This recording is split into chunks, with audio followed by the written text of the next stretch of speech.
기독교는 박해의 역사입니다. 수많은 시간 동안 믿지 않는 사람들에게 기독교인들은 많이 핍박을, 박해를 받아왔습니다.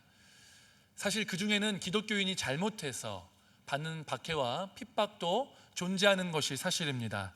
그러나 많은 경우에는 하나님을 싫어하는 우리의 죄성으로 인해서 그 죄성 때문에 핍박과 박해를 가하는 경우들이 많이 있었습니다. 게다가 이 싫어하는 마음에다가 무엇이 포함이 되냐면요, 이 기독교에 대한 오해가 많이 포함이 되어 있었다라는 것입니다. 당시 초대교회가 그랬는데요, 로마인들도 기독교를 박해하는데 이 몇 가지 오해가 있었다라는 것입니다. 수많은 오해가 있었는데 세 가지 정도만 이야기해 보겠습니다. 첫 번째로 로마는요, 다신교였습니다. 그러니까 많은 신들이 있었고 그 신들을 섬겼는데, 그런 가운데 이 로마의 황제는 신적 존재라고 여겨졌습니다. 신의 아들이라고 여겨졌죠. 그런데 기독교는 유일하신 하나님만, 이 세상의 신은 한 분밖에 없다, 하나님밖에 없다라고 믿는 유일신 교인데, 이 그분만 믿고 예수님을 향해서 주님, 그러니까 헬라어로 큐리오스 혹은 도미니라고 불렀습니다.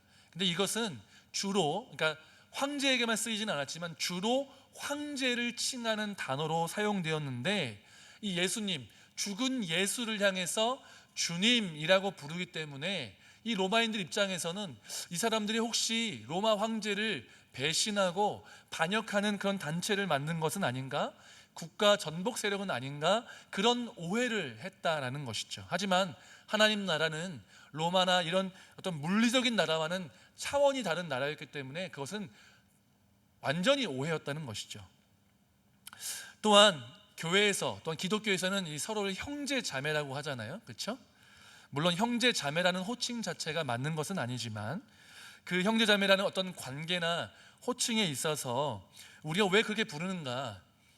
하나님을 아버지로, 그러니까 그리스도인이 되면 하나님이 아버지가 되기 때문에 한 아버지를 모시는 우리 모두는 다 형제 자매가 되는 거죠. 가족이 된다는 것입니다. 그래서 우리는 형제 자매로 불렀는데, 그러한 호칭으로 인해서 아니 부부도 그렇고 어떻게 저렇게 수많은 사람들이 다 형제 자매라고 부를 수 있느냐라고 얘기하면서 이 기독교가 근친상간을 한다라고 오해를 했습니다. 마지막 오해가 하나 있는데, 이 로마 사람들은 기독교인들이 식인 풍습을 가지고 있었다라고 오해했습니다. 바로 오늘 말씀에 나와 있는 것처럼 예수님께서 당신의 살을 먹고 당신의 피를 마실 것들을 권면하고 있고 언급하시는데, 이 차후에 이 성찬 예식이 제정되잖아요. 그러니까 이 초대교회 사람들이 모일 때마다 성찬을 하면서 이는 내 몸이니 내 몸을 기념하라, 이 포도주는 내 피니 이 피를 기념하라 라고 하면서 먹고 마시니까, 그것을 제대로 알지, 그 의미를 제대로 알지 못하는 사람들 보기에는 이 사람들이 식인 풍습이 있나 보다, 사람의 살과 피를 마신다라고 오해하면서 매우 나쁜 것으로 오해를 하고 핍박하는데 일조했다라는 것입니다. 그러나 예수님의 피를 마시고 살을 먹는다는 것은 진짜 살을 먹고 피를 마시는 것은 아니죠. 오늘 말씀에서 이 53절과 54절 말씀에 이렇게 기록이 되어 있습니다. 함께 읽어보겠습니다. 예수께서 이르시되 내가 진실로 진실로 너희에게 이르노니 인자의 살을 먹지 아니하고 인자의 피를 마시지 아니하면 너희 속에 생명이 없느니라. 내 살을 먹고 내 피를 마시는 자는 영생을 가졌고 마지막 날에 내가 그를 다시 살리리니. 아멘. 예수님은 우리에게 예수님의 피를 마시고 예수님의 살을 먹지 않으면 생명이 없다라고 말합니다. 그렇다는 얘기는요, 그리스도인이라는 이 정체성과 예수님의 살과 피를 먹는 것이, 마시는 것이 밀접하게 연관이 되어 있다는 것을 나타내는 것입니다. 그렇게 의미하는 것이죠. 그러면 이 본문을 보면서 예수님 이 말씀하니까 성찬식을 하라는 것인가 라고 생각할 수 있습니다. 물론 성찬을 해야죠. 성찬을 통해서 예수님을 기념해야 합니다. 그런데 오늘 말씀에서는 성찬식을 해라라는 말씀이 아니라는 겁니다. 성찬 예식이라는 것은요, 그리스도인과 뗄래야 뗄 수 없는 의식인 것은 분명하지만 아직 성찬 예식이 제시되지 않았고, 또한 이 성찬식은요 결국은 이 상징과 어떤 의식이라는 거예요. 그 말은 진짜 본질이 있고 그거를 기념하고 또한 그 예수님을 또 그것을 통해서 더 깊이 알아가기 위해서 하는 행위지, 성찬식 자체가 진짜 본질은 아니라는 겁니다. 진짜 본질은 우리가 예수님이 명령하신 것처럼 예수님의 살을 먹고 예수님의 피를 마시는 그 본질을 행하는 것, 그렇게 믿는 것이 필요하다라는 겁니다.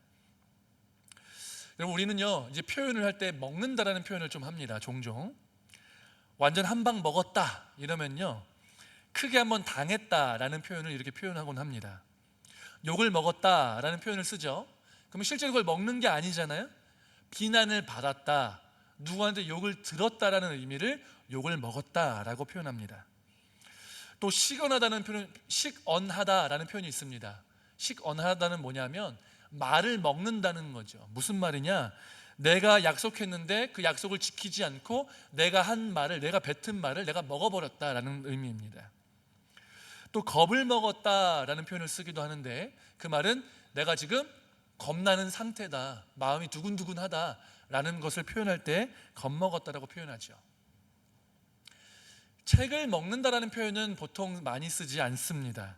그러나 책을 마음의 양식이라고 표현하는 것을 보면 책을 우리가 먹는 것으로 이해한다는 것 정도는 알 수 있다라는 것이죠. 그래서 책을 양식으로 본다면 종이를 먹는 것은 아닐 것이고, 이 종이에 기록되어 있는 활자, 그리고 이 활자가 가리키고 있는 그 의미를 깊이 연구하고 또 그것을 기록한 저자의 지혜, 경험을 내 것으로 흡수한다, 그래서 내면화한다 라는 그런 의미라고 우리는 알고 있습니다. 마찬가지로 우리가 예수님의 살을 먹는다, 예수님의 피를 마신다 라는 것은 진짜 물리적인 먹음을 얘기하는 것이 아니라 우리가 예수님을 깊이 이해해서 그 예수님을 내면화하는 것, 정말 잘 믿는 것, 그게 예수님을 먹고 예수님을 마시는 것의 의미로 이해할 수 있다라는 것입니다. 그런데 예수님을 이해하는 것, 예수님을 내면화하는 것은요, 단순히 예수님은 2000년 전에 기독교를 창시하신 분이다, 십자가에서 죽으셨다, 이런 지식적인 정보를 이해하는 것만을 의미하지 않습니다. 이 성경에 기록되어 있는 예수님이 실제로 나에게도 역사하신다, 그 예수님을 내가 믿었더니 진짜 내 삶 가운데 역사하셨다 라는 것들을 체험해서 아는 지식까지도 필요하다. 그래야지 진짜 예수님을 이해하고 예수님을 내면화한다라는 것을 알 수 있습니다. 예수님을 먹고 마신다는 것의 가장 궁극적인 것은 이것을 넘어서서 예수님과 내가 연합하는 것이라는 것을 우리는 다시 한번 기억해야 한다는 것입니다. 오늘 말씀에 56절에 이렇게 기록이 되어 있습니다. 함께 읽겠습니다. 내 살을 먹고 내 피를 마시는 자는 내 안에 거하고 나도 그의 안에 거하나니. 물론 여기서의 표현은 살을 먹고 피를 마셔야만 그 안에 거하고 그가 내 안에 거한다라는 식으로 표현이 되어 있기는 하지만, 예수님을 먹고 마시는 것이 예수님이 내 안에 거하고 내가 예수님 안에 거한 것과 동일한 개념임을 우리는 알 수 있습니다. 사도 바울은 이런 것들에 대해서 그리스도인의 정체성을 갈라디아서 2장 20절 말씀에 이렇게 기록하고 있는데요, 함께 읽어보겠습니다. 내가 그리스도와 함께 십자가에 못 박혔나니 그런즉 이제는 내가 사는 것이 아니요 오직 내 안에 그리스도께서 사시는 것이라. 이제 내가 육체 가운데 사는 것은 나를 사랑하사 나를 위하여 자기 자신을 버리신 사는 것이라. 아멘. 우리는요, 예수님이 십자가에서 죽으셨다라고 하면요, 우리 죄를 대신해서 죽으신 것으로만 이해할 때가 많이 있습니다. 그런데 사도 바울은 뭐라고 얘기합니까? 내가 그리스도와 함께 못 박혔다라고 이야기하고 있습니다. 근데 사실은 역사적으로 보면요, 물리적으로 보면 예수님은 우리와 못 박히시지 않았습니다. 혼자 못 박히셨습니다. 그러나 예수님의 그 죽으심이 우리의 옛 자아, 우리의 죄 때문에, 그리고 그것과 함께 죽으셨기 때문에 눈에 보이지 않지만 예수님께서 십자가에서 못 박히실 때 우리도, 우리의 옛 자아도, 우리의 죄도 십자가에서 함께 못 박힌 것입니다. 그러니까 이제 예수님의 십자가 죽으심을 믿어서 구원받은 이후에 우리의 삶은 어떤 거냐? 내가 사는 삶이 아니라, 나 혼자만을 위한 삶이 아니라, 내가 스스로 정한 인생의 목적을 위해서 살아가는 삶이 아니라는 것입니다. 그럼 누구를 위해서, 누가 사는 삶이냐? 내 안에 그리스도께서 계시는데, 내가 그리스도와 연합되었기 때문에 그리스도께서 계시는데, 그 그리스도께서 내 안에서 내 삶을 이끄시고 인도하셔서 살아가는 삶이 바로 그리스도인의 삶이다 라고 말씀하시는 것입니다. 여러분, 우리는 그리스도와 연합한 자들입니다. 예수님이 나의 주님이시고 구주이심을 믿는 자들은 그리스도와 연합되었습니다. 주님이 성령을 우리에게 주셔서, 내주하게 하셔서, 이것은 느껴지지 않지만 이 성령님의 내주하심을 통하여서 우리는 그리스도와 연합되고 그리스도와 동행하는 삶을 살게 되는 것입니다.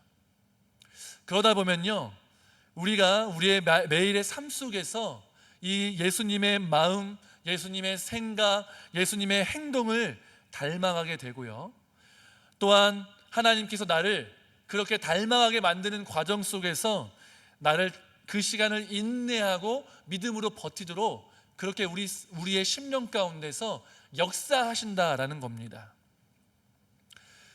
그리스도와 연합된다는 것은요, 다른 것이 수반되어야 되는데 뭘 수반해야 되냐면, 그리스도와 우리가 연합됐잖아요.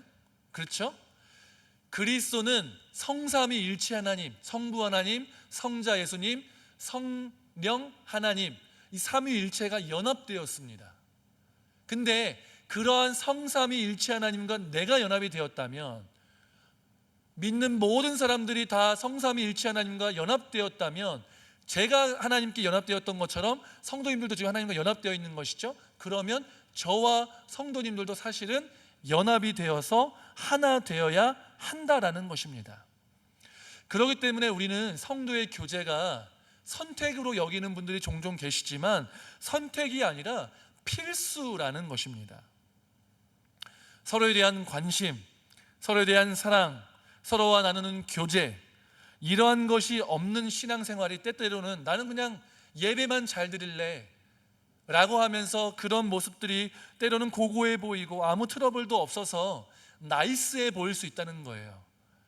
괜히 친해져봤자 갈등만 생기지, 서로 추한 꼴만 보이지, 이렇게 말씀하신다는 거예요. 그러나 하나님이 우리가 되게 아름다워 보이는 모습으로, 겉모습만 그렇게 아름다워 보이는 모습으로 신앙생활하는 걸 기뻐하시는 게 아니라, 하나님이랑 우리랑 연합되기 위해서 계속 씨름하잖아요. 믿음의 씨름을 하듯이 성도와 성도가 연합하기 위해서 당연히 갈등이 있을 수밖에 없고 어느 정도는 맞지 않을 수 있지만, 그러한 상황에서 용납하고 이해하고 관심 갖고 사랑하는 이 치열한 과정을 통과해서 연합하고 사랑하기를 원하신다라는 것입니다. 이게 하나님이 우리에게 원하시는 그리스도와의 연합의 의미라는 겁니다.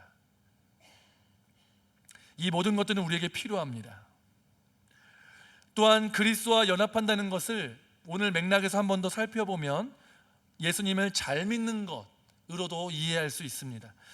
6장 35절 말씀을 함께 읽어보겠습니다. 예수께서 이르시되 나는 생명의 떡이니 나는 아니할 터이요 나를 믿는 자는 영원히 목마르지 아니하리라. 아멘. 예수님이 뭐라고 말씀하십니까? 내게 오는 자는 줄이지 않는다, 나를 믿는 자는 목마르지 않는다라는 거죠. 목마르지 않는다는 것은 마신다는 것이고, 줄이지 않는다는 것은 먹는 것을 의미합니다. 그러니까 내게 오면 그게 먹는 것이고, 나를 믿는 것은 마신다라는 의미인 거죠. 그렇다는 얘기는 예수님의 살을 먹고 예수님의 피를 마신다는 것은 다른 개념이 아니라 예수님을 믿고 예수님 앞에 나와 그 예수님을 의지하는 삶을 사는 게 우리가 예수님을 먹고 마시는 삶이라는 것을 알 수 있다라는 것입니다. 예수님을 먹고 마시는 삶은 추상적인 개념이 아니라 신비적인 개념이 아닙니다. 물론 예수님을 먹고 마시고 그리스도와의 연합은 신비입니다. 그러나 그 연합된 삶은 매우 구체적인 삶이라는 것입니다. 주님 앞에 나아가서 주님을 믿고 주님께 나의 삶을 의탁드림으로 주님께서 내 삶을 구원하시고 책임지시고 응답함을 경험하며 살아가는 것이 우리에게 필요하다는 것이죠. 근데 우리가 교회라고 하면 맨날 하는 게 믿음 아니겠습니까? 믿음, 소망, 사랑, 믿음, 소망, 사랑, 사랑해야 합니다. 믿어야 합니다.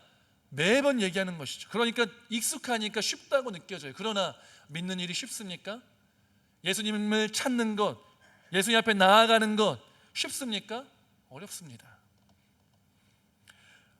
예배 자리 가운데 있다고 해서 모든 사람이 예수님을 진정으로 믿고 예수님을 의탁하는 삶을 사는 것은 아니라는 것이죠. 우리의 삶을 돌아봐야 한다는 것입니다. 내가 진짜 예수님 믿고 있는가? 진짜 신뢰하고 있는가? 내가 예수님 앞에 나아가고 있는가를 돌아봐야 한다는 것이죠. 우리 청소년들, 청년들을 보면요, 이 애들은 초딩들은요, 부모님이 나가라고 하면 잘 나갑니다. 그리고 교회 가면 즐거워요. 왜? 나가서 노니까요. 그렇죠? 청소년이 되면 중학교 때까지는 괜찮은 것 같아요. 고등학교가 되면서 사춘기를 지나면서 내가 왜 교회를 다녀야 되지? 그리고 부모님에 대한 반감이나 또 억지로 나가야 된다는 그런 마음 때문에 빠르면 청소년 때, 늦으면 청년 때에 교회를 이탈하는 현상들을 많이 발견하게 됩니다. 청년들도 사춘기를 지났어도 부모님 때문에 억지로 나오지 않아도 이 습관화돼서 나오면서 그냥 그 자리에 앉아있는 친구들도 종종 있어요. 그럼 제가 이제 설교하면서 혹은 개인적으로 얘기하면서 그들한테 얘기를 하죠. 얘들아, 이 자리에 끌려 나왔든 습관대로 나왔든, 그러니까 어차피 나와 있는데 나와서 1시간, 1시간 반 이렇게 시간을 보내지 않냐? 그러면 어차피 낸 시간이니까 우리가 지금 이 앞에서 목사님 맨날 설교하고 하나님 살아있다, 하나님 기도하고 응답받으면 된다 이렇게 얘기를 하는데 그 하나님이 진짜인지 아닌지를 확인하고 제대로 믿는 게 필요하지 않겠니? 예수님이 진짜 살아계신 것 같으면 믿고, 아니면 야, 이 시간 일주일에 1시간 반, 2시간 뭐 크지 않은 시간일 수 있지만 거기 와가지고 맨날 핸드폰하고 이러지 말고 집에 가서 잠을 자든가 게임을 하든가 공부를 하면 너한테 훨씬 더 좋은 일 아니겠니? 믿지 말라는 게 아니라, 그러니까 하나님이 살아계신지 아닌지 진짜 너의 삶을 들여서 한번 시험해보고 진짜 살아계심을 경험하고 제대로 믿었으면 좋겠다라고 권면을 한다는 거죠. 이 말은 교회 나오지 말아라, 그렇게 예수님 믿을 거면 믿지 말아라 이런 뜻이 아니잖아요. 그렇죠? 그런 게 아닙니다. 제대로 보고 제대로 경험해서 제대로 예수님을 믿었으면 좋겠다는 것이죠. 마찬가지라는 겁니다. 예수님은 우리에게 예수님을 진정으로 믿으라고 말씀하시는 거예요. 몸만 나오는 것이 아니라, 말만 믿는다고 하는 것이 아니라 정말 예수님이 필요합니다 라고 고백이 마음속으로부터 터져나왔으면 좋겠고, 예수님이 내 인생을 진짜 책임지신다는 것을 믿고 기도해서 어려운 일이 생길 때마다 막 내 스스로 몸부림치는 게 아니라 내 삶을 의탁하고 기도해서 응답을 받으라는 얘기입니다. 하나님이 너의 삶을 얼마나 사랑하시고 책임지시는지, 얼마나 관심을 갖고 계시는지, 네가 잘 되기를 원하는지를 경험했으면 좋겠다, 알았으면 좋겠다 라고 우리에게 말씀하시는 것이죠. 예수님은 우리가 진정으로 예수님께 나아가서 예수님을 찾고 예수님 믿어서 영생을 얻기를 바라십니다. 요한복음 6장 40절 말씀에 이렇게 기록되어 있습니다. 내 아버지의 뜻은 아들을 보고 믿는 자마다 영생을 얻는 이것이니 마지막 날에 내가 이를 다시 살리리라 하시니라. 아멘. 주님의 뜻이 이렇다는 겁니다. 주님이 우리에게 살과 피를 내어주셔서 우리가 그거를 먹고 마시고 믿고 경험함을 통해서 우리 예수님 제대로 믿어서 예수님 살아계시네, 진짜 구원자 맞네, 진짜 주님이시네, 하나님이시네, 이거를 깨달아서 믿고 영생을 받기를 원하신다는 겁니다. 죄와 사망의 권세로부터 붙잡혀가지고 죽음으로 향해서 치닫고 있는 인생 속에서 건짐을 받으라고 우리에게 지금 초청하고 계시다는 것이죠. 예수님은 우리에게 당신을 먹고 마시도록 하시기 위해서, 우리에게 영생을 주시기 위해서 그냥 말만 하신 게 아니라 스스로 대가를 치르셨다는 겁니다. 십자가에 달리셨고 십자가에서 죽으셨고 살이 찢기셨고 피를 흘리셨습니다. 그 찢기신 살과 흘리신 피, 내어주신 생명 때문에 우리가 주님을 먹고 마심으로 인해서 영생을 누릴 수 있게 되었다라는 것입니다. 예수님께서 이렇게 원하신다는 거죠. 내가 너희를 위해서 찢긴 살과 흘린 피를 봐라. 너를 위해 달려 죽은 이 십자가를 봐라. 내가 너의 죄를 짊어지고 십자가에서 죽은 것을 보고 내가 너희를 구원할 유일한 구원자임을 제대로 깨닫기를 원한다. 그리고 이제 내가 너의 삶의 주인이 되어서 너의 삶을 책임지고 너의 삶을 정말로 하나님이 기뻐하시는 삶으로 인도하고 풍성한 삶으로, 영원한 삶으로 인도하는 주님이심을 믿고 그 나를 경험하여서 지금 이 척박하고 공고한 인생 속에서 스스로의 힘으로 발버둥 치다가 죽는 것이 아니라 나를 의지해서 풍성한 삶을 경험하고 천국을 소망하며 부활을 소망하는 그러한 삶을 살기를 원한다 라고 우리에게 말씀하고 계십니다. 여러분, 우리는 스스로 아무런 열매를 맺을 수 없는 존재입니다. 여기서 말하는 열매는요, 우리가 아무것도 못한다는 의미가 아니에요. 우리는 각자 성취를 할 수 있습니다. 직업을 가질 수 있고 능력을 발현할 수도 있고 업적과 이런 것들도 이룰 수 있습니다. 그러나 구원, 영생과 관련된 것으로는 아무런 열매를 맺을 수 없는 존재입니다. 그런데 우리가 영생과 관련돼서 열매를 맺기 위해서 어떻게 해야 됩니까? 생명 되시는 예수님께 붙음으로, 포도나무 되시는 예수님께 붙음으로 말미암아 우리 삶 가운데 영원한 생명이라는 열매가 맺히는 줄로 믿으시기 바랍니다. 우리는 예수님 때문에, 예수님을 먹고 마심으로 예수님이 주시는 생명을 얻고 능력을 얻으면서 살아갈 수 있고 살아가야 합니다. 그러기 위해서는 내 믿음이 진짜 주님이 기뻐하시는 믿음인지 혹은 말로만 하고 있는 믿음인지를 돌아보고, 정말 내가 예수님을 신뢰하고 있는지 아니면 그냥 종교 행위를 하고 있는지를 돌아보실 필요가 있습니다. 힘든 일이 있을 때 주님 앞에 나아가 부르짖는지, 하나님의 뜻을 분별하여서 그 뜻에 순종하고자 하는 태도로 살아가고 있는지를 돌아보아야 할 것입니다. 주님은 여기 이 자리에 있는 우리, 그리고 나를 살리시기 위해서, 생명을 주시기 위해서, 풍성한 삶을 살도록 하시기 위해서 이 땅 가운데 오셨습니다. 그래서 우리의 양식이 되셨고 제물이 되셨습니다. 예수님은 지금도 우리에게 당신을 먹고 마시며 힘을 얻어서 살아가라고 말씀하고 계십니다. 이렇게 자신을 아낌없이 내어주신 예수 그리스도를 의지하며 살아가시기를 주님의 이름으로 축복합니다. 말씀 가운데, 기도 가운데, 예배 가운데 예수님께 더 나아가고 예수님을 향한 믿음이 성장하고 예수님을 더 사랑하고 그분의 영이신 성령님이 우리 안에 계셔서 그분께 나의 삶을 의탁드림으로 성령 충만하게 이 땅 가운데서 승리하며 주님이 주시는 기쁨과 감사 가운데 날마다 살아가실 수 있는 저와 여러분 되시기를 주님의 이름으로 축복합니다. 우리 함께 다 같이 일어나셔서 찬양하고 기도하시겠습니다.